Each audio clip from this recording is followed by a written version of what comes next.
far as we are concerned, mo ni ang lehitimo, no, gyud ang pag-file og impeachment complaint batok kang Presidente Bongbong Marcos, no. Unya klaro man ang mga basihan nga among gibutang didto, no. Unya simplify lang nato, no, para dili na siya ma-complicate. It's a betrayal of public trust, no, katong pagluib nimo sa pagsalig nga gihatag kanimo sa katawhang Pilipino sa pagbutang kanimo din ha isip presidente, no. Unya na sentro kini siya Bombo Lawrence dito lang gyud ni sa isgutanan nga kining init kaayo nga issue karon nga grabe nga korupsyon sa atuang nasudnong budget, no. So kung makita nimo katong tulo ka articles of impeachment or grounds for impeachment, nagsentro gyud, no, nagtuyok lang siya dito sa isgutanan giunsa man kining atuang nasudnong budget ug giunsa man kini nga kaukaw, no, gikawat kini sa mga opisyal nga gitugutan, no?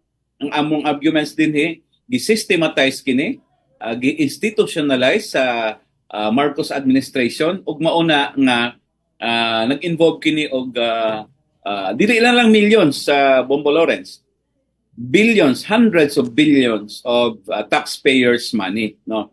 So tong first article of impeachment, no, silent dito nga nung na-betrayal of public trust, no, katong pag-institutionalize sa kining gitawag niyang balance-based managed metric budgeting, no, BBM budgeting ko, no. So mahilig magud sila ibutang gid ilahang mga initial, no. So anyang second article katong pagsugot nga na ay mga gibalhin-balhin nga kwarta labi na tong unprogrammed appropriation, no, nga mukabat sa 231 billion og di ko masayop. Ug ang ikatulo nga impeachment katong pagduso sa Malacañang og additional 100 billion insertion, no. Imagine iyahan na ng budget, iyahan na ng national expenditure program nga gisubmit sa Congress. Ug sa dihang nanay gi-approve ang Congress during the Bicameral Conference Committee, nagpaapas pag yun og insertion nga 100 billion.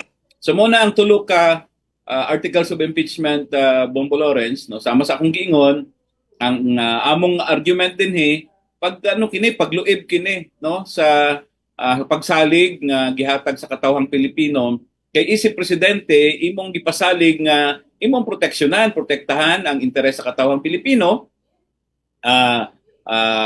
imong dili pasipad-an ang ilang pagsalig, no.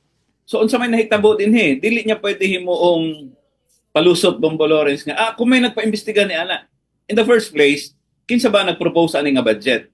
Second, kinsa ba ang nag-approve sa budget? Nakita na nimo nga naay billion-billion din nga unprogrammed appropriations, anong imo gihapon gi-aproba, no? Especially katong budget sa 2024 and 2025.